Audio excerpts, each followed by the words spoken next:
Hello everyone. So how are you all? I hope you all will be very good and in the same good way all of you people will be studying. तो आज का ये video बहुत खास होने वाला है क्योंकि आज के इस वीडियो में मैं आपके लिए लेकर आ चुका हूँ भाई छत्तीसगढ़ द्वितीय मुख्य परीक्षा 2024 के कक्षा 10वीं के गणित का रियल प्रश्न पत्र आपके लिए मैं लेकर आ चुका हूँ जो कि आपके लिए बहुत ही इंपॉर्टेंट है और आप इसकी तैयारी बहुत अच्छे से करेंगे।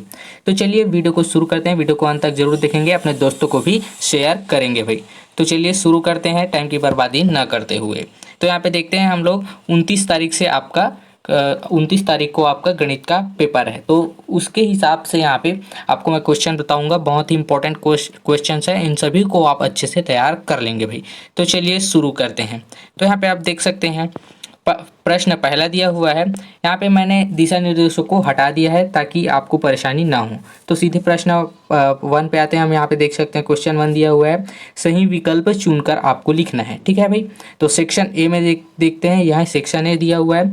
तो यहाँ पे फर्स्ट दिया हुआ है यहाँ पे 10, यहाँ पे 90 माइनस 45 यहाँ पे दिया हुआ है का मान क्या होगा भाई। ठीक है। तो अ दिया हुआ है 1/3, ब दिया हुआ है 1, उसके बाद स दिया हुआ है करनी 3 और द दिया हुआ है यहाँ पे 0। तो आपको यहाँ पे सभी के आंसर आपको आपके बुक और गाइड में मिल जाएंगे। तो आपको एक बार इसे तैयार कर लेना है, फिर इसी को प्रैक्टिस करना है भाई। ठीक है। उसके बाद यहाँ पे दूसरा दिया हुआ है वर्ग समीकरण x² minus 3x plus 2 equal to 0 के विविध कर का मान क्या होगा। तो यहाँ पे आपको विविध कर निकालना है यहाँ पे। ठीक है। तो अ दिया हुआ है 1, ब दिया हुआ है 2, स दिया हुआ है 3 और द दिया हुआ है यहाँ पे -1। तो इन सभी को आप लोग अच्छे से देख लेंगे और इसके साथ ही अपने बुक में और अपने की में गाइड में जितने भी ऐसे क्वेश्चंस ऑब्जेक्टिव वाले दिए होंगे उनको भी यहाँ पे तैयार कर लेंगे भाई। ठीक है। उसके बाद तीसरा दिया हुआ है यदि पी एक्स इक्वल टू यहाँ पे 2x² माइनस 3x प्लस 6 हो तो P2 का मान क्या होगा। तो यहाँ पे आपको x की जगह P2 रख देना है, उसके बाद आपका मान निकल जाएगा। तो यहाँ पे अ दिया हुआ है 0, ब दिया हुआ है 1, स दिया हुआ है 3 और द दिया हुआ है यहाँ पे 4 भाई। ठीक है। तो आपको यहाँ पे x के जगह में यहाँ पे 2 रख देना है, उसके बाद आपका मान निकल जाएगा। उसके बाद यहाँ पे दिया हुआ है चौथा दिया हुआ है, यहाँ पे देख सकते हैं बिंदु -2 और 4 किस चतुर्थांश में होगा। तो यहाँ पे माइनस माइनस प्लस माइनस और उसके बाद माइनस प्लस और प्लस प्लस, तो ऐसे होता है 4 चतुर्थांश। तो उसमें से किस चतुर्थांश में आपको है, तो चतुर्थांश वाला आप लोग देख लेंगे, 4 भाग में बटा है चतुर्थांश। उसमें से बहुत ही आसान है और इसमें के क्वेश्चन आते ही आते हैं, 100% आते हैं भाई। ठीक है। तो अ दिया हुआ प्रथम, ब द्वितीय, स तृतीय और द चतुर्थ, यहाँ पे 4 चतुर्थांश होते हैं भाई। ठीक है। बहुत ही इजी चैप्टर है तो आप लोग इसको छोड़ेंगे नहीं। ठीक है। उसके बाद यहाँ पे 5वां दिया हुआ है घनाभ में सीट्स की संख्या क्या होगी। तो अ दिया हुआ है 6, ब दिया हुआ है 8, उसके बाद स दिया हुआ है 12, उसके बाद 16। तो यहाँ पे घन घनाभ वाले पार्ट से है जिसमें से बहुत अधिक सूत्र हैं। तो उन सभी सूत्रों को आप लोग अच्छे से तैयार कर लेंगे और साथ ही इस तरह के ऑब्जेक्टिव क्वेश्चंस को भी आप लोग रेडी कर लेंगे भाई। ठीक है। उसके बाद यहाँ पे दिया हुआ है प्रश्न 1 का खंड ब रिक्त स्थानों की पूर्ति आपको करना है। ठीक है। तो पहला दिया हुआ है उस जीवा जो वृत्त के केंद्र से होकर जाती है वृत्त की खाली स्थान कहलाती है। तो क्या कहलाती है ये आपको भरना है। ठीक है। उसके बाद दूसरा दिया हुआ है यदि साइन थीटा इक्वल टू 1 हो तो थीटा का मान क्या होगा। तो ये आपको बताना है। ठीक है। उसके बाद यहाँ पे तीसरा दिया हुआ है शिक्षा उपकर खाली स्थान पर लगाया जाता है।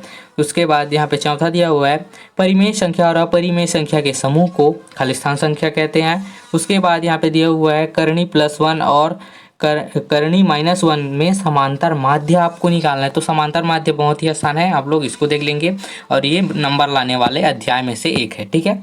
उसके बाद प्रश्न 1 का यहाँ पे खंडशः सत्य असत्य आपको बताना है। तो पहला दिया हुआ है मूल बिंदु के निर्देशांक XY होते हैं, तो ये आपका सही है भाई। उसके बाद यहाँ पे दूसरा दिया हुआ है बैंकों में खाता खोलने के लिए पैन होना अनिवार्य है। तो ये गलत है भाई। ठीक है। पैन बच्चों का भी खाता खुलता है तो पैन होना अनिवार्य नहीं है। उसके बाद तीसरा है यहाँ पे यदि चतुर्भुज के चारों कोण समान हो तो प्रत्येक कोण 90 अंश होगा। ठीक है। चारों कोण अगर समान है तो सच में प्रत्येक अंश 90 अंश का होता है। ठीक है भाई।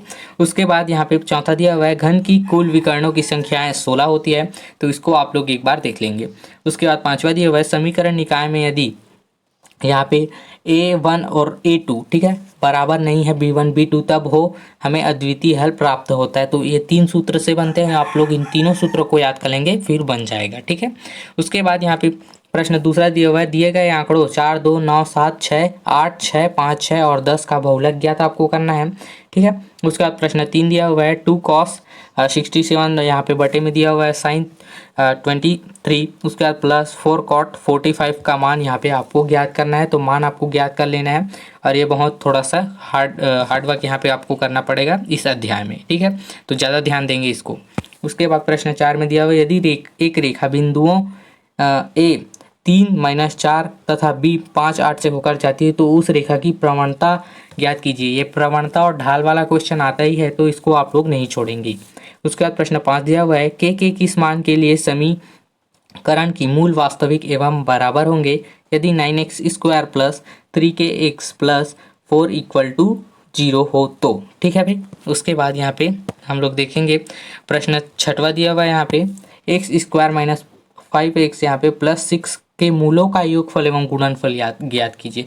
तो ये आपको पहला अध्याय है, उतना देखने की ज़रूरत नहीं है, हालांकि इसमें से 1-2 क्वेश्चंस आते हैं। ठीक है, उसके बाद यहाँ पे प्रश्न 7 दिया हुआ है, यदि 2 + x यहाँ पे अनुपात दिया हुआ है, उसके बाद 4 + x, उसके बाद अनुपात में दिया हुआ है 5 + x हो तो x का मान यहाँ पे आपको ज्ञात करना है। ठीक है भाई, उसका प्रश्न 8 दिया हुआ है, यदि 63 सेंटीमीटर लंबे एक रेखाखंड को 5:7:9 के अनुपात में 3 भाग करने पर प्रत्येक भाग की लंबाई कितनी होगी। ठीक है भाई, तो इन सभी क्वेश्चंस को आप लोग अच्छे से तैयार कर लेंगे। उसके बाद प्रश्न 9 दिया हुआ है, सिद्ध कीजिए कि 2k + 7 एवं विषम पूर्णांक है k जहां एक पूर्णांक है। ठीक है, उसके बाद प्रश्न 10 दिया हुआ है, यहाँ पे 14 सेंटीमीटर ऊंचाई वाले बेलन के वक्र पृष्ठ का क्षेत्रफल 88 वर्ग सेंटीमीटर है, बेलन का आयतन ज्ञात कीजिए। एक सामान्य सा छोटा सा सूत्र लगाकर इसको आप हल कर सकते हैं, लेकिन इसमें से बहुत से सूत्र दिए हुए हैं तो उन सभी को आप लोग अच्छे से तैयार कर लेंगे। ठीक है, उसके बाद यहाँ पे फिर से वही निर्देशांक वाला आ गया। प्रश्न 11 दिया हुआ है, एक बिंदु रेखा 7-10 से होकर गुजरती जिसकी ढाल, ये देखिए मैं बताया था ढाल और प्रवणता वाला मुख्य है यहाँ पे 5/6, इस रेखा पर उस बिंदु के x निर्देशांक ज्ञात कीजिए जिसका y निर्देशांक 15 है। तो इन सभी को आप लोग अच्छे से तैयार कर लेंगे।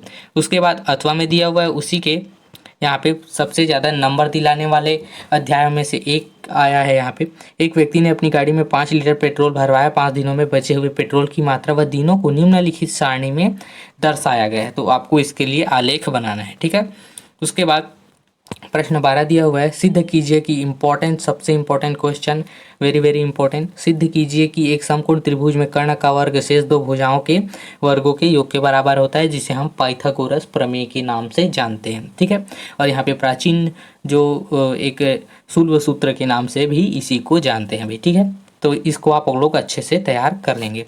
उसके बाद अथवा में दिया हुआ है, उसी के एक वृत्त की त्रिज्या 20 सेंटीमीटर है, 2 बराबर और समानांतर जीवाओं के बीच की दूरी 24 सेंटीमीटर है, जीवा की लंबाई आपको यहाँ पे ज्ञात करनी है। ठीक है, तो जीवा की लंबाई कितनी होगी ये आपको यहाँ पे ज्ञात करनी है।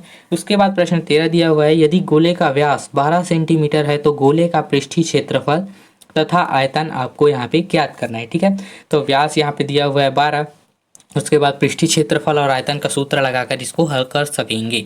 उसके बाद अथवा में दिया हुआ है, उसी के यदि एक शंकु के आधार का व्यास 14 सेंटीमीटर तथा ऊंचाई 24 सेंटीमीटर है तो शंकु का संपूर्ण पृष्ठ का क्षेत्रफल तथा आयतन ज्ञात कीजिए। यहाँ पे सामान्य सा सूत्र लगाकर इसको भी ज्ञात कर सकते हैं। ठीक है, उसके बाद यहाँ पे सबसे ज़्यादा आपको पास कराने वाले अध्यायों में से एक क्वेश्चन आया है। यहाँ पे देख सकते हैं, निम्न सारणी का बहुलक ज्ञात कीजिए। तो इसमें से आपको जस्ट वर्गांतर और आवृत्ति निकालना है, उसके बाद f(x) का मान यहाँ पे निकल जाएगा, उसके बाद यहाँ पे बहुलक ज्ञात हो जाएगा आपको। ठीक है भाई, उसके बाद अथवा में दिया हुआ है समानांतर माध्य, ये दोनों ही बहुत ही आसान है और सबसे ज़्यादा नंबर इसी में आते हैं। ठीक है भाई, 4-5 नंबर का होगा ये प्रश्न, तो आप लोग इसको अच्छे से तैयार कर लेंगे। 4 नंबर का है भाई। ठीक है, उसके बाद यहाँ पे दिया हुआ है आपको वित्तीय वाला क्वेश्चन कर लेना है। ठीक है, तो यहाँ पे प्रश्न 15 दिया हुआ है, वित्तीय वर्ष 2013-14 में शासकीय कर्मचारी की वार्षिक आय मकान किराया छोड़कर इतने रुपए थी, प्रति माह इतने रुपए अपने सामान्य भविष्य निधि खाते में। तो इसको ऐसे वाले क्वेश्चंस को आप 3-4 अच्छे से कर लेंगे भाई। ठीक है, तो यहाँ पे आप लोग अच्छे से इसको कर लेंगे। उसके बाद सभी ये थोड़ा सा इसका लंबा होता है, देख लेंगे। अगर आधा भी आप लोग बनाएंगे और सूत्र लिख देंगे तो आपको जितने नंबर होंगे, जैसे कि 5 नंबर का है तो 2 नंबर उसमें आपको मिल जाएंगे भाई, ठीक है। तो कम से कम सूत्र याद आपको रहना चाहिए, भले ही सवाल ना बने आपसे, ठीक है। तो यहाँ पे अथवा में दिया हुआ है, मोहन ने कृषि विकास बैंक में यहाँ पे 50,000 रुपये 2 वर्ष के लिए सावधि जमा खाते में जमा किया। यदि ब्याज की दर 10% वार्षिक हो तथा ब्याज प्रति माही 6 बार संयोजित किया गया हो तो परिपक्व पर उसे कितनी धनराशि देगा। तो यहाँ पे हमें वर्ष में यहाँ पे 1 वर्ष में 6 माही करेंगे तो वार्षिक गणना यहाँ पे 2 हो जाएगी। तो यहाँ पे 5 वर्ष के लिए हमारा 10 गुना होगा, ठीक है भाई। तो इसको आप लोग ऐसे बनाएंगे। उसके बाद फिर से इम्पोर्टेंट प्रश्न, त्रिभुज एबीसी की परिगत वृत्त की रचना कीजिए जिसमें से A B 8 centimetre, B C 5 centimetre और कोण ए बी सी 90 अंश है। रचना के पद भी लिखिए। ये तो बहुत ही आसान है, आपको पास कराने वाला क्वेश्चन आया हुआ है यहाँ पे, ठीक है भाई। तो इसको बिल्कुल नहीं छोड़ेंगे। 1-2 बार ही मेहनत करने पर, बना के देखने पर, आप घर में बना के देखिए, 1-2 बार ही बना के देखने पर आपको आ जाएगा। बहुत ही आसान है और आपको पास कराने के लिए ये काफ़ी है, अगर 4 क्वेश्चंस ऐसे बन गए तो, ठीक है भाई।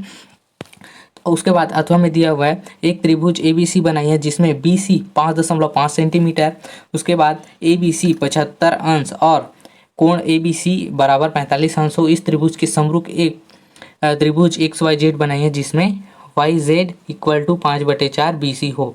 तो ये एक ही भाग में 2 त्रिभुज बनाने वाला है, तो इसको आप लोग अच्छे से देख लेंगे भाई। ऊपर वाला सबसे आसान है। उसके बाद प्रश्न 17 में दिया हुआ है, 1 और 100 के बीच सभी प्राकृतिक संख्याओं का योगफल ज्ञात कीजिए जो 3 के गुणज हो। तो इसको आप लोग थोड़ा सा देख लेंगे, उत्तर देख लेंगे, उसके बाद आपको इसको अच्छे से बनाना है। उसके बाद अथवा में दिया हुआ है, के किस मान के लिए समीकरण निकाय kx minus 5y equal to 2 और 6x plus 2y equal to 7 का होगा, या पहला होगा द्वितीय हल हो, दूसरा कोई भी हल ना हो, ठीक है भाई। उसके बाद यहाँ पे आपका लास्ट क्वेश्चन आता है प्रश्न 18, किसी मीनार के शिखर का धरातल से किसी ये उन्नयन कोण वाला है जो कि इम्पोर्टेंट है, आपका 6 नंबर का आता ही है, ठीक है। 30 अंश है। यदि मीनार की दिशा 20 मीटर चलने पर शिखर का उन्नयन कोण 45 अंश हो जाता है तो मीनार की ऊंचाई आपको यहाँ पे ज्ञात करनी है, ठीक है। अथवा में उसी के दिया हुआ है यहाँ पे त्रिकोणमिति का सवाल, जो कि आपके लिए थोड़ा सा कठिन हो सकता है, लेकिन आप थोड़ा सा 2-4 बार बना के देखिए तो आपको समझ में आ जाएगा भाई, ठीक है। तो आई होप ये पूरा वीडियो आप लोगों के लिए यूजफुल रहा होगा और इसकी तैयारी आप लोग बहुत अच्छे से करेंगे। मिलते हैं ऐसी एक और यूजफुल वीडियो के साथ में। अगर आप हमारे चैनल में नए हैं तो इसी तरह की यूजफुल वीडियो पाने के लिए हमारे चैनल को सब्सक्राइब करें। धन्यवाद।